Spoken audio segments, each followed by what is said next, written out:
Assalamu alaikum. Welcome to our show today. I'm your host, Amir Fahid Ali Mawakil, and we're taping the show at the beautiful home of Masjid Ashura, located at 3095 Jonesboro Road in the great city of Atlanta, Georgia. Masjid Ashura is the first masjid, mosque, house of worship for Muslims that has been built up from the ground by indigenous native African American Muslims. It is also home of Salam Memorial Cemetery, Atlanta's first and only Islamic cemetery that bears in the tradition of our faith. Ladies and gentlemen, boys and girls, we got a great show for you today, and I have a great panel. And so before we get started, we'd like to give our oath of faith, which is Ashhadu an la ilaha illallah wa ashhadu Muhammadan Rasulullah, which means we bear witness there's nothing worthy of worship but God and God alone, and that Muhammad of 1400 years ago is his last prophet. Okay, I'm gonna have my guests to introduce themselves to you, and then after that, we'll start the show. I am Marvin Hassan Rashid, the Vice Emir of Masjid Ashura. Assalamu alaikum. May God's peace and blessings be with you. Assalamu alaikum. I'm Imam Ibrahim Abdul Rahman, resident here and also manager of Salam Memorial Cemetery. And thank you for tuning in. Assalamu alaikum. I'm Brother Dawood Saifullah, one of two of Amir's personal bodyguards, assistant security chief here at Masjid Ashura. Resident Imam, I don't think you got that out. Okay, ladies and gentlemen. Brothers, we're going to do an analysis. And I've been thinking about this. Excuse me, before you move on, now, I know you kind of told them your name, but tell them about you. Okay, I'm Brother Amir Fahid Ali Mawakil, leader, founder of Masjid Ashura and Salam Memorial Cemetery. Okay, let's do an analysis of, we know what's going on in the Middle East right now, in Gaza, between the Israelis and the Palestinians. But I've been thinking, about this subject matter. The Jews, as they were in World War II, Germany. We all know about the Holocaust, right? There were certain things that the Germans did to them. Dirty, low-down Germans at that time, the Nazis. We know they burned them, they gassed them, they starved them. And another thing they did, they had collective punishment. For an example, this guy named Reinhardt, who was a SS commander, he got assassinated. And when he got assassinated, the Third Reich put out a fatwa or a order that if you kill one of their officers, they're gonna kill 100 of your Jews. So when they killed this guy, they got assassinated this guy, and no one would come forward in terms of tell them who did it. They took 100 men out and shot them in the back of the head. Now, that's called collective punishment. One man for 100. And that is the root of what we have today, what we call war crimes. That no nation should take collective punishment. Meaning that you don't punish the population because of an act of one or two people or a group of people.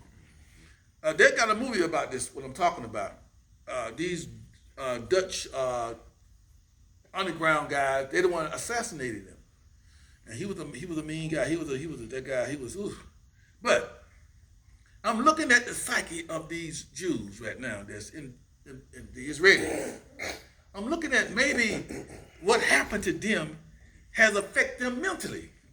Because to me, they seem to be acting out what the Nazis did to the Palestinians. It's just obvious to me. They call them vermin. That's what the Germans call them. Call them rats, call them below.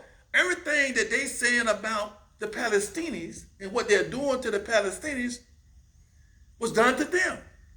What that old saying, an abused child becomes an abused parent? Could it be that they are utilizing, they're hiding behind the Holocaust, but they're acting their actions reflect what the Nazis did to a people. That's right. Here the Polish Palestinian people, they bombing, indiscriminate bombing.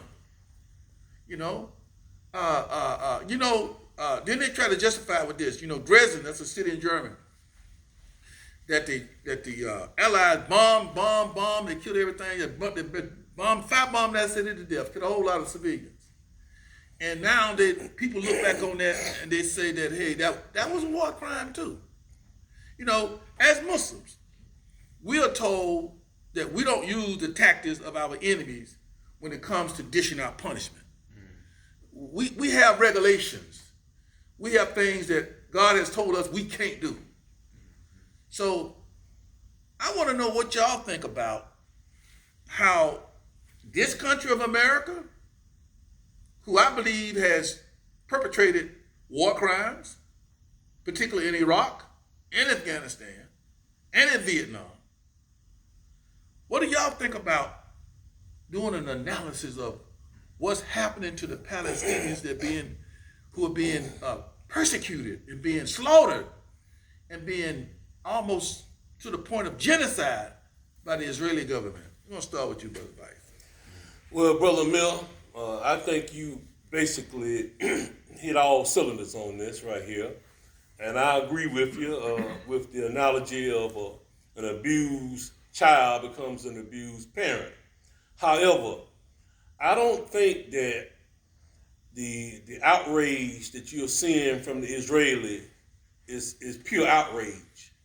I think it's plan A. And I think they had this whole plan in the closet and they dusted it off. The final solution. And that plan is to eliminate the Palestinian people and take over that whole Gaza Strip. The final solution. And the first thing you do, you just annihilate all the buildings. If they don't have anywhere to stay, then they got to go somewhere else. And you're banking on Egypt, Jordan, Qatar, and those borderline countries to take them in.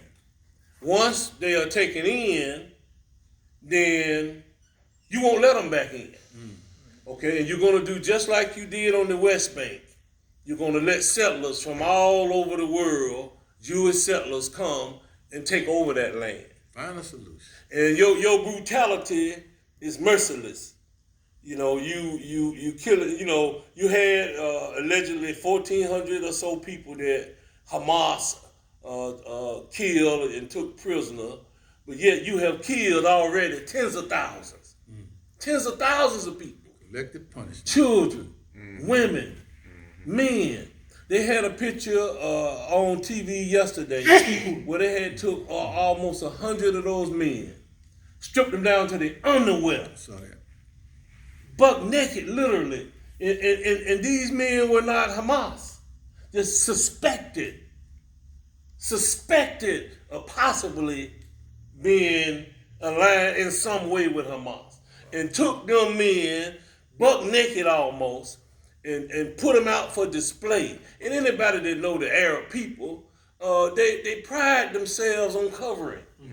They pride themselves on decency, you know. And to strip them like that is basically to humiliate them. So, Brother Mill, I think you hit it on the head. I think that Israel is the Israelis, the what you call them, Zionists. They have taken on the DNA of the Germans. And that brings me to this point. I kept saying final solution, final solution. The guy that they assassinated I was talking about, he was a part of the final solution. The final solution was a meeting called by the high-ranking Nazis to determine how they was going to exterminate the Jews. They call it the final solution. Now, I'm looking at that brother Imam as if Benjamin Netanyahu, whatever his name, Right. It seemed like his whole right-wing cabinet remind me of that committee of Germans who came together to come with the final solution against the Jews. Absolutely. Absolutely. It's the final solution, genocide, annihilation, whatever or however you want to call it. These particular people, not all the Jews in that country, but that government are Zionists, are racists, they're white supremacists, and they will do anything and everything to claim that land. They have no religious right to that land. These people are foreigners. These people are colonizers, and their duty is to take this land. And as Vice Mayor has eloquently said, once these people leave, they'll make it into the West Bank, and they won't come back. They will not come back. So the final solution, you know, it's very obvious that these people, this government, wants to just remove these people, totally remove these people, so they can get that land, build it back up, and let only allow a certain amount of people, a certain type of people to live in that land. Land grab. Land, yes. And it's no coincidence that President Jimmy Carter called it an open apartheid, that Nelson Mandela called it an open apartheid, that you have some Jewish scholars saying it's an open apartheid, that they are oppressing the people, and the whole world is coming against it. It's not, you can't use the anti-Semitic rhetoric anymore. People are seeing this with their own eyes. Oh, you can use it. You can't use it, but it's not sticking. It's sticking. They're trying to get rid of the Harvard president. They're trying to get rid of Pennsylvania. They're using it. They ain't going nowhere. Yeah. But let me say this, and let me make this clear to our TV audience. This is not about all Jews. Right. We're not here trying to say that every person who is of the Jewish race is bad. No, we're not saying that. We're saying this government that we got over there in the Israelis. It's a difference between Judaism and Zionism. Right, absolutely. And when you see these Orthodox Jews, the guy with the caps on, they denounce Zionism because Zionism is not in the Torah. Right. So let's make that plain. Now you're my young brother. I got something I want to relay. Yes, sir. Yes, sir.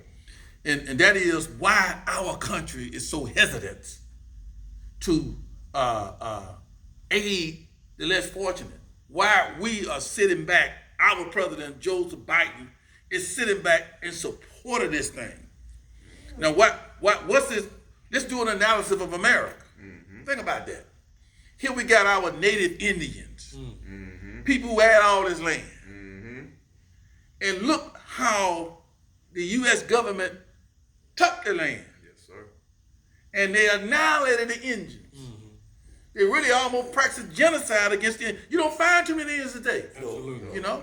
They took them and they put them all on a reservation, moved them from their homelands. And Concentration to camps. remind you of something? Concentration And then, camps. let's get even deeper. How they treated the African Americans, slaves. Call us less than human. Yes, sir. They could go to church and worship, come out of church and come on and beat a slave to death. Having no conscience at all. Thinking that we were less than animals. Look at some of the rhetoric that is coming out of Tel Aviv. That the Palestinians are less than animals. Do you see the comparison there, my young brother? I definitely see it, Brother Mill. And I think what the United States is doing is staying consistent. When it comes to helping or giving foreign aid to other countries that's outside of the Caucasian, or that's not predominantly the Caucasian race, they are very reluctant, very hesitant.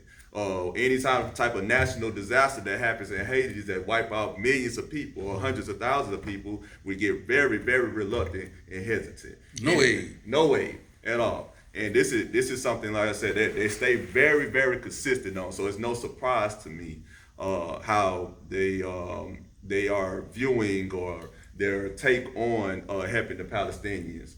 And you said something, Brother Miller, that gave me a brand new perspective. And it's about when you said about the Zionists or Jews, whichever one they want to call it themselves. No, just Zionists. Zionists. Okay, then I'll stick with that. The Zionists taking on this abusive parent mindset because they were of the abused. Brother Mill, the African American race was abused for hundreds and hundreds and hundreds of years. And we have not taken on that mentality of wanting to go and destroy and kill. Think about that. The Palestinians have been abused and mutilated for 75 years, and they have not taken on that. Think about The Zionists these Zionists in of Israel, they were what? Not hit. Nazi Germany was what 20 years? 10 No, years? no, man. With 5 years. 5 years. 5 5 years. 39 to 40. 5 years. 1939, 1945. My point exactly. So 5 years, that makes it even worse because they sat there and took on this type of mentality after only 5 years of going through the same thing that African Americans, the Native Americans, and the Palestinians have gone on from at the minimum 75 years to hundreds of years. It's ridiculous, and I think this and I don't want to sound racist, but I think this is the trend of the Caucasian from centuries of centuries of centuries. Oh, and yeah. you could see it still going on. Racism, and let me make this point again that I made, after World War II. Now, those who are historians, like myself, I'm not a professional historian, but I know some history. Pre to World War I, II, Europe was nothing but a bed of war, a Caucasian fighting Caucasian. England fighting France, France fighting Germany. The First World War, who was involved in it? They were. Germans, Englishmen, Frenchmen, Poland. The Second World War, it even got worse. So what did they do? They formed this thing they called NATO, National Alliance. Think about that. And in that body of NATO, there's not a black or brown country involved. NATO was put together for the Caucasians to come together and not to fight each other. But they went around the world fighting everybody else. They went around, they all in Vietnam, all in Laos, Cambodia, Africa, Korea, all in Africa. Just got Africa, the Congo. And they talk about Hitler. This man called King Leopold killed way more people than Hitler. That's right. But you don't hear about it. So, yes, racism is embedded in this whole thing. But we have to be careful. And that's where Islam comes in. Yes, sir. Because we are told, God tell us that, don't let your dislike for a people cause you to be unjust. Don't let your dislike for a people cause you to be unjust. Even today, we all may dislike what the Israelis are doing. It's not an Islamic thing. It's not a Muslim thing. It's a humanity thing that has happened. We're talking about kids, children, babies, women, just indiscriminately dropping bombs. I was looking at YouTube today, a famous scholar in Palestine, in Gaza. They dropped the bomb on him. He got killed. His brother got killed. His wife got killed, and 4 of his nieces. Whole families are being wiped out. Find a solution. So, but we have to refrain, and we have to understand that it's not the Jewish race that is perpetrating this. Just like when America invaded Iraq, it wasn't the American people. It was Bush and his administration. Right, the war hawk. After they got the peoples all riled up, and most of the people in Israel, they don't have the information. They're just as dumb as we were. They've been fed by the government all these lies in order to perpetrate this inhuman act. And so I just want us to caution ourselves, and we're speaking about this subject, because it's a very emotional subject when you're talking about Gaza. When you're talking about women and children, you see the videos, they're pulling little babies out of the debris. They got them wrapped all up, blood, you got to see a child walking around with one arm and one leg. Remind me of the little girl in Vietnam that they showed back in the day, and she was burned, But we have to be careful and not to let hatred win the day. Yes, sir. Because when hatred takes over, you become blind. You do anything. Yeah, that's what they used to do to us. When the Caucasian go on his warpath, he get all hated up, and he'll kill every black man he see. Right. And this used to happen to us. Right. Somebody don't say something to the black person and told a lie that a black man don't did this, and they all come together, they get themselves all fired up, and whether you did anything or not, they come in and hang every black person you see. That's right. We understand that situation. A lot of people in this country don't. So I want to just send this out to our audience that get behind humanity. You know, you say you Christian. You say you the lovers of Jesus, the Prince of Peace. We love Jesus too. Jesus came to warn the world about these kind of things that are happening now. I hope and pray in this country that the Christianity kicks in, but apparently it hadn't kicked in Washington. That we can have an 80-some-year-old man who's close to going to his maker can sit there and let these people give them arms, give them money. God says in the Quran, whoever helps and recommends something evil shares in his burden. That's right. Okay, final comments. We're going to go around the table.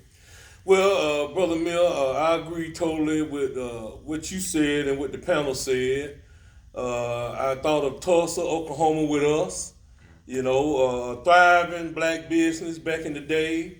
And somebody came out and told a lie that a black man did something just as you said, and they wiped the whole town out. And a lot of that was animosity because, you know, racism is a two-way sword. One is taught on the people that you perpetrating it on to believe they are inferior. And it's taught to believe that the people perpetrating it are superior. So when you believe that your hue, your skin tone makes you superior to somebody, yet you look over there and you see that them people doing way better than you, you know, it's a certain animosity, jealousy kick in, you know. And that's the same thing that's happened to Atlanta. You know, you got a lot of African American people thriving in this town, looking good, driving good. And on the outskirts, you got, you know, redneck type people, you know, excuse the expression, but, you know, riding around and beat up cars and trucks, and they hate this area because they think that all of these people are living large because of some kind of welfare or some kind of government assistance. You know, come on, man. You know, can be possibly doing better than me other than that because I'm superior. Look at my hue, you know? My final synopsis on this is that the American government is giving billions and billions and billions of dollars, and we can use that money here in America, feeding the homeless, giving people Medicare and Medicaid and health care, feeding the children in the school system. This money can be used for good instead of bad. The Mill uses this word, police, when he says, when he speaks on cleaning up around the masjid, cleaning up in front of the masjid, picking up trash and things of that nature.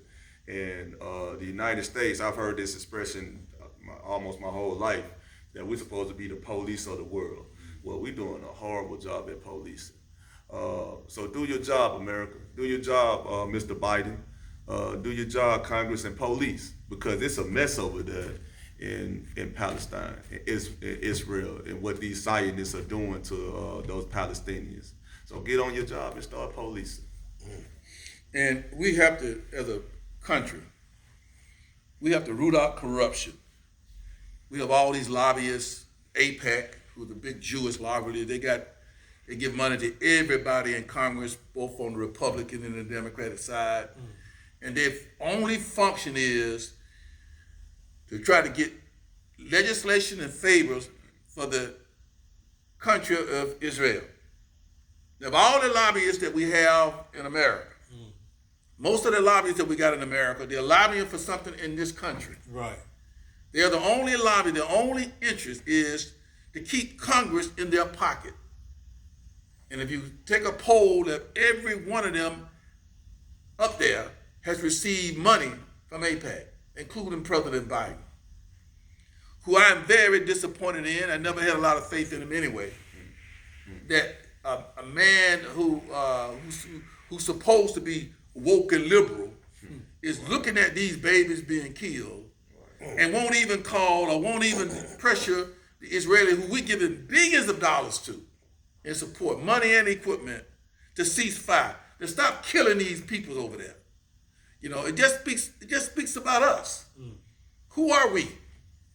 We want to lead the world, you know, and we wonder why the world is rejecting us because of our outright hypocrisy. We first practice hypocrisy at home. You know, the hypocrisy that we got homeless people on the street. That's right. We got people coming from the border living on the street. We got people that children that food, what they call it, nutrition limited. Right. And we'll take $14 billion to give to a small country who got free health care, who got free this, and give them that money, and they use that money to go out and kill other people. You know, that's the hypocrisy of it. Absolutely. And this is why the world right now is rejecting the United States. This is why China is getting a foothold in Africa. And this is why the African countries and countries in Africa are welcoming Vladimir Putin, who is fighting in Ukraine. If you're going to take the high road, then take the high road. Don't try to take the high road and then back up and go to the low road. You're supporting a government that is ran by a Nazi-type mentality and Netanyahu and his far-right cabinet.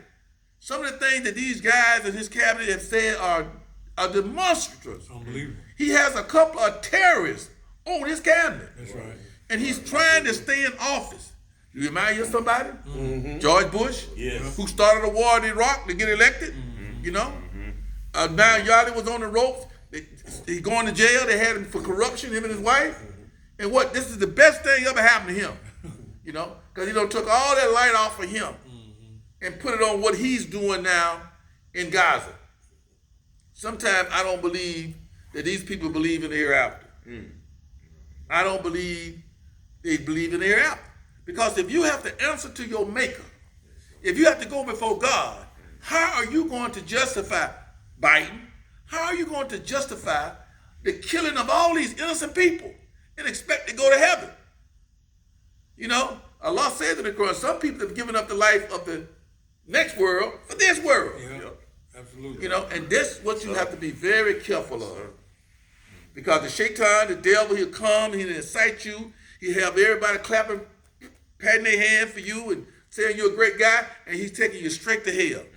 Because God is not like human beings. God's going to judge just. He's going to judge what's right. And if you have all this power that Biden has, and that this Congress of the United States have, and you misuse it, although you may not answer to us as voters, you certainly have to answer to the creator of the heavens and earth. Take us out, Vice.